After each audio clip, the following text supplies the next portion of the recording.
Au nom du Père et du Fils et du Saint-Esprit. Amen. Ô Saint-Esprit, divin esprit de lumière et d'amour, je vous consacre mon intelligence, mon cœur et ma volonté, tout mon être pour le temps et pour l'éternité. Amen. Évangile de Jésus-Christ selon saint Matthieu, chapitre 16, versets 13 à 19. En ce temps-là, Jésus, arrivé dans la région de Césarée de Philippe, demandait à ses disciples, au dire des gens, qui est le Fils de l'homme?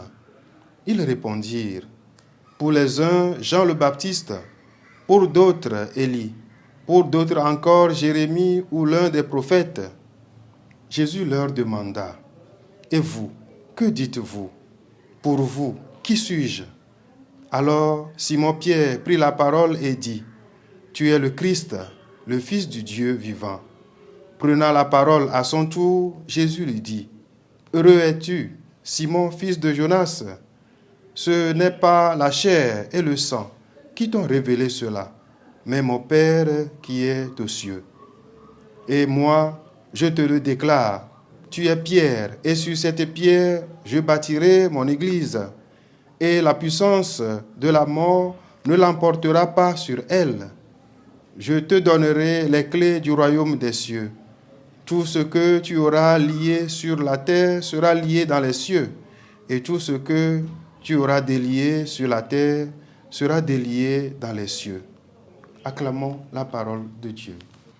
Chers frères et sœurs, en ce jeudi 22 février de la première semaine du temps de Carême, l'Église nous invite à célébrer la fête de la chair de Saint-Pierre.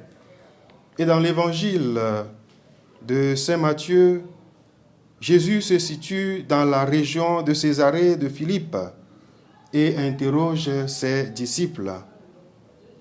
Qui dit-on que je suis, moi le Fils de l'homme?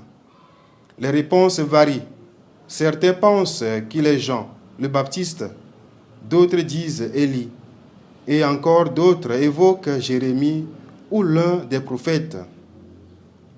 Cependant, lorsque Jésus demande à ses disciples directement, Simon-Pierre répond avec conviction, « Tu es le Christ, le Fils du Dieu vivant. » Cette déclaration de foi est significative, car elle reconnaît la véritable identité de Jésus en tant que Messie et Fils de Dieu.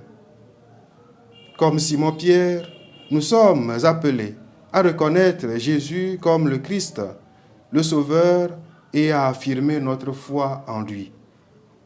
Le Seigneur souligne dans cet évangile que cette révélation qui est faite à Pierre n'est pas le fruit de la chair et du sang, mais vient du Père céleste lui-même.